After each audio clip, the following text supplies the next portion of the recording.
Praise the Lord. Welcome to Hebrew School for Divine Secret. இதில் அந்த எபிரேய எழுத்துக்களுக்குள் இருக்கிற அந்த டிவைன் மீனிங், தெய்வீக மறைப்பொருள்களை நம்ம தொடர்ந்து படிச்சுட்டு வரோம். மறக்காமல் பொறுப்பாக அழகாக ஒவ்வொரு எழுத்துக்கு பின்னாடி இருக்கிற மகத்துவங்களை படிக்கலாம்.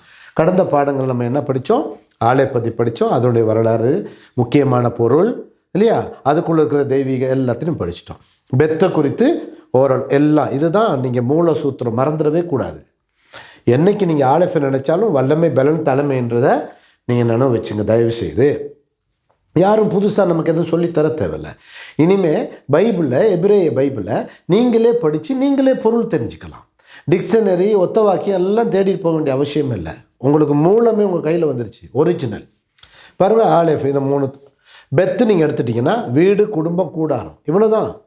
நீங்கள் யார்கிட்டையும் எது கேட்க தேவையில்லை. இதுக்கு என்ன விளக்கம், அதுக்கு என்ன விளக்கம், நீங்களே படித்து பார்த்து டிக்ஷனரி எடுத்துகிட்டு படித்து பார்த்தீங்கன்னா உங்களுக்கு அந்த விளக்கம் தெரிஞ்சிடும். அதுக்கு தான் இந்த அடித்தளம் போடுறோம் நம்ம அத்திவாரத்தை, ரைட்? இதுக்குள்ளே தான் எல்லா இறையியலும் கிடக்கு. இதை தெரியாமல் நம்ம இறையியலை இன்னைக்கு குழம்பி போயிருக்கிறோம். எல்லாம் அவங்களுக்குன்னு ஒரு இறையியல் பேட்டர்னை வச்சுக்கிட்டு அவங்க நிறுவனங்கள், அமைப்புகள், அவர்களுடைய ஆலய கட்டுமானங்களுக்கு ஒரு இறையியலை வச்சுட்டு இதை தான் நீங்கள் ஃபாலோ பண்ணணும்னு நீங்கள் சொல்லிட்டு இருக்கிற குழப்பத்தை நம்ம பார்க்குறோம். வேதம் நமக்கு எதை கொடுத்துருக்கு, ஆண்டவர் நமக்கு எதை கொடுத்துருக்காரு, எந்த அடிச்சுவடை போட்டிருக்காரு, எதுலேருந்து அடிச்சுவடை வந்துச்சு இல்லையா? ஓசியா 8:12 என் வேதத்தின் மகத்துவங்களை எழுதி கொடுத்தேன், அதை அந்நிய காரியமாக எண்ணினார்கள். இன்றைக்கும் துரதிர்ஷ்டவசமாக கிறிஸ்தவத்தில் பல ஊழியக்காரர்கள், கோடிக்கணக்கான லட்சக்கணக்கான விசுவாசிகள் எபிரேயம்னா என்னன்னு தெரியாமல் பைபிளுடைய மூலமொழியை குறித்த அடிப்படையிலேயே எந்த விதமான அறிதல் புரிதல் இல்லாதபடி அதை அந்நியமாகவே நினைத்து கொண்டிருக்கிற துரதிர்ஷ்டவசமான ஒரு விஷயம் ரொம்ப துக்கமாக இருக்குது. ஆகையினாலே எபிரேயத்துடைய மூலமொழி ரொம்ப ரொம்ப அவசியம். இன்றைக்கு பாருங்கள், இஸ்லாத்தில் அவங்க மூலமொழியாகி அரபை யாராவது தெரியாதுன்னு சொல்லுவாங்களா, அதை விட்டுருவாங்களா, அல்லது அதை நிராகரிப்பார்களா? யோசிச்சு பாருங்கள். இப்படி பகவத்கீதை இருக்கிறது, அதனுடைய மூலமொழியாகி அந்த சமஸ்கிருதத்தை யாராவது இல்லைன்னு சொல்லுவாங்களா? அவங்களுக்கு அதுதான் மூலமொழி. இன்றைக்கும் ஓது மொழியாக அதுதான் இருக்குது. அப்போ தயவுசெய்து புரிஞ்சுக்குங்க, கடவுள் நம்முடைய வேதத்துடைய மகத்துவத்தை, தன்னுடைய பரலோக மகத்துவங்களை, தன்னுடைய மகத்துவத்தை எல்லாம் மறைப்பொருள் எல்லாம் வேதத்துக்குள்ளே வச்சுருக்காரு. அந்த வேதத்தில் எபிரேய மொழிக்குள்ளே வச்சுருக்காரு. நிறைய வீடியோ நான் பேசியிருக்கேன். இந்த அடிப்படை தெரியாமல் நம்ம இங்கே தடுமாறிக்கிட்டு பல பிரச்சனைகளை, குழப்பங்களுக்கு மத்தியில் இன்னும் குழப்பங்களை பெருக்கிக்கிட்டு இருக்கிற சூழலில் கேள்விகளுக்கு, பல்லாயிரம் கேள்விகளுக்கு பதில் இல்லாமல் வாழ்ந்துட்டுருக்குறோம். படிங்க, நீங்கள் பதிலாக மாறுவீங்க. ஆண்டவர் உங்களையே பதிலாக மாற்றுவார். ஏன்னா அவரே எல்லாவற்றுக்கும் பதிலாக இருக்கிறார். போமா, ரைட்? அப்போ பெத்தை பற்றி தெரியும் உங்களுக்கு, வீடு, குடும்பம். இப்போ நுண்ணுனா என்னது கவனிங்க, விதை, வித்து, பெருக்கம். எவ்வளோ அழகாக வருது பார்த்தீங்களா? இந்த ஒரு வார்த்தை, ஒரு எழுத்து இன்னொன்றோடு தொடர்புடையது, சங்கிலி தொடர்புடையது. அது வாழ்வியல் ரீதியாக தான் நான் சொல்ல வரேன். நாட் ஓன்லி ஆந்த்ரோபாலஜி, மானுடவியலாக மட்டுமல்ல, அது பயாலஜிக்கலாக சேருது. அந்த ஹியூமன் டிஎன்ஏ, அதனுடைய ப்ளூ பிரிண்ட்டை கடவுள் இந்த பெத்துக்குள்ளே வச்சுக்காரு பாருங்க. ஆண், பெண், அதெல்லாம் வீடியோ திரும்ப போய் பார்க்குறோங்க. பார்க்காதவங்க ஃபர்ஸ்ட்லேருந்து பாருங்கள், சரி தானே? ரைட். மற்றவங்களுக்கு அனுப்பி வைங்க, நண்பர்களுக்கு சொல்லுங்கள், நீங்களும் தொடர்ந்து ஃபாலோ பண்ணுங்கள், சரி தானே? கர்த்தர் ஸ்தோத்திரம். இப்போ நீங்கள் நிறைய பேருக்கு அனுப்பி வைக்கணும், நிறைய பேர் ஃபாலோ பண்ண சொல்லணும். நீங்களும் அதை கற்றுக்கொள்ள வேண்டியதை கற்றுக்கொள்ளுங்கள். தேவையானது ஒன்றே, மரியாள் தன்னை விட்டுடுபடாத நல்ல பங்கை தெரிந்து கொண்டார். இந்த நல்ல பங்கை தெரிந்துக்குங்க.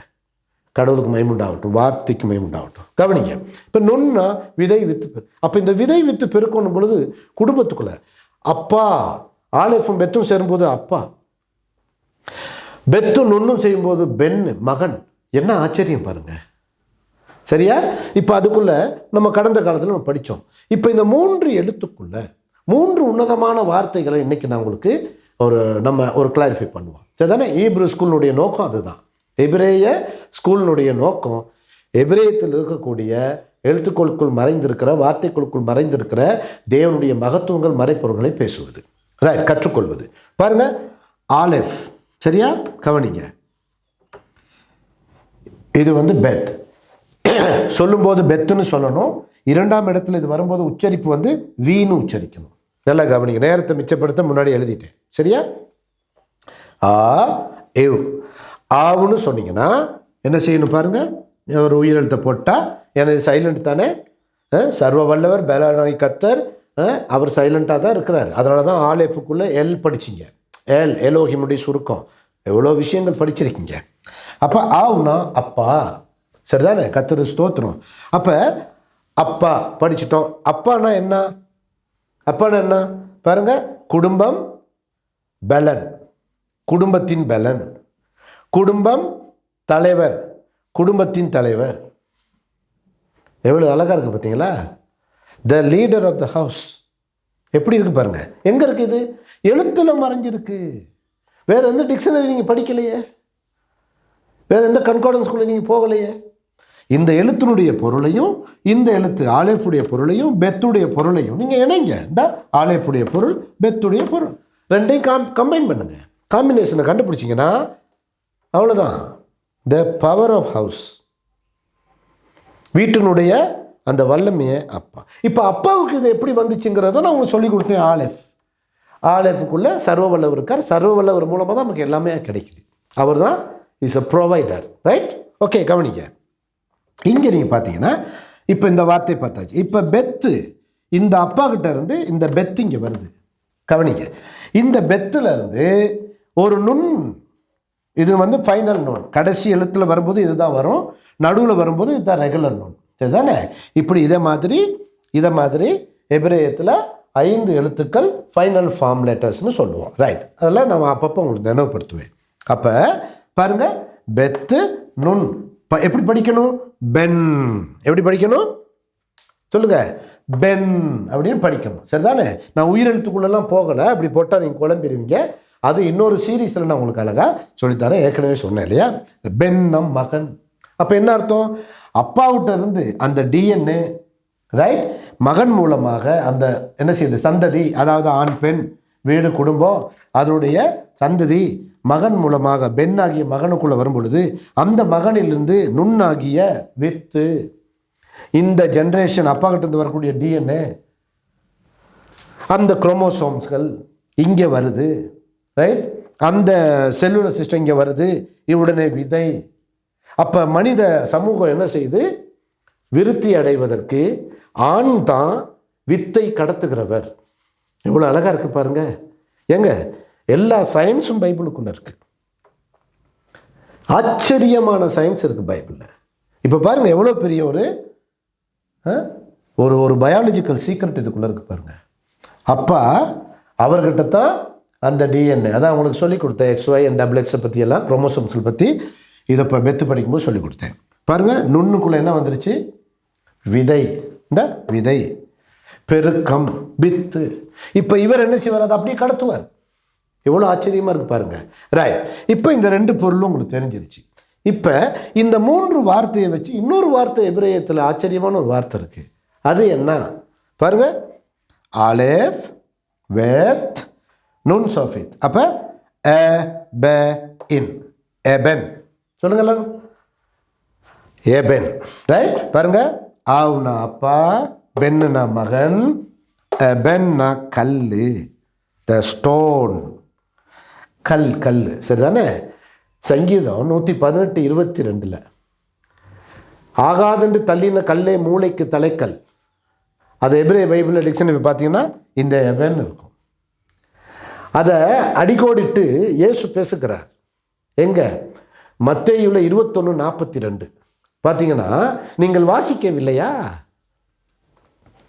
ஆகாதென்று தள்ளின கல்லை மூளைக்கு தலைக்கல் ஆயிடுச்சு. அப்போ அந்த கல் என்பது யாரை ரெப்ரசன்ட் பண்ணுது பார்த்தீங்களா? அப்போ தகப்பன், ரைட், மகன், இவங்க தொடர்ந்தும் கல்லோட கனெக்ட் ஆகுறாங்கன்னா ஒரு ஸ்ட்ராங், புரியுதா? ஒரு ஸ்ட்ராங் ஜென்ரேஷன் அல்லது ஒரு ஸ்ட்ராங் மூவிங். அப்போ விதைகள் எப்பவுமே ரொம்ப அழகாக என்னவா இருக்கும்? ஸ்ட்ராங்காக இருக்கும். நீங்கள் பார்த்துருப்பீங்க, விதைகள் எப்பவுமே ஒரு மேலே ஒரு மூடியால் கவர் ஆகிருக்கும். இப்போ பென்னுக்கு ஒரு மூடி வருது. என்ன மூடி? இந்த ஆலேஃப். அப்போ பென் மகன் சந்ததியை கொண்டு செல்லும் பொழுது அவர் ஒரு கல்லை போல, பாறையை போல ஸ்ட்ராங் ஆகிடுறார், ஒரு ஆண் மகன். அப்போ அந்த வலிமை அப்படியே சந்ததிக்கு மனிதன், ஆதி மனிதர்கள் நல்ல போர்க்குணம் கொண்டவர்கள் இல்லையா? நல்ல வேட்டையாடினவர்கள், நல்ல வலிமையான ஒரு கல்லை குறிப்பதற்கு இங்கே வருகிறது. அப்போ பாருங்க, அப்பா கிட்ட இருந்து மகனுக்கு கடத்தப்படுகிறது. கல் என்பது எதை உறுதியை குறிக்கிறது, உறுதியை குறிக்கிறது. ஆண்டவர் மூளைக்கல் என்று சொல்வது என்ன? எல்லாவற்றுக்கும் ஆதாரம். அப்போ இதற்கெல்லாம் ஆதாரம், அப்பாவுக்கும் மகனுக்கும் ஆதாரமே சர்வ வல்ல ஆண்டவர் இங்கே இருக்கார். இவ்வளோ மகத்துவத்தை புரிஞ்சுக்கங்க. இதே எபேனை குறித்து இன்னொரு விஷயம் நான் சொல்லுவேன் உங்களுக்கு. இந்த எபென் அசர் என்ற வார்த்தை இருக்கு இல்லையா, அதுலேயும் பாருங்க 1 சாமுவேல் 4:1 5:1 வீட்டில் போய் படித்து பாருங்க. வீட்டில் தான் இருக்கிறீங்க, படிங்க. சரியா? தோத்துறப்ப தயவு செய்து என்ன செய்யுங்க, இந்த காரியத்தை நீங்கள் யோசிங்க. இது கல், மறந்துடாதீங்க. இது என்னது?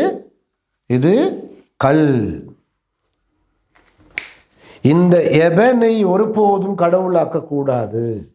சர்வ வல்லவர் இங்கே இருக்காரு, அவர் தான் மூச்சு, உயிர். இன்னொரு வார்த்தையோடு கூட உங்களை சந்திக்கிறேன். அடுத்த வீடியோவில் பார்ப்போம். God bless you.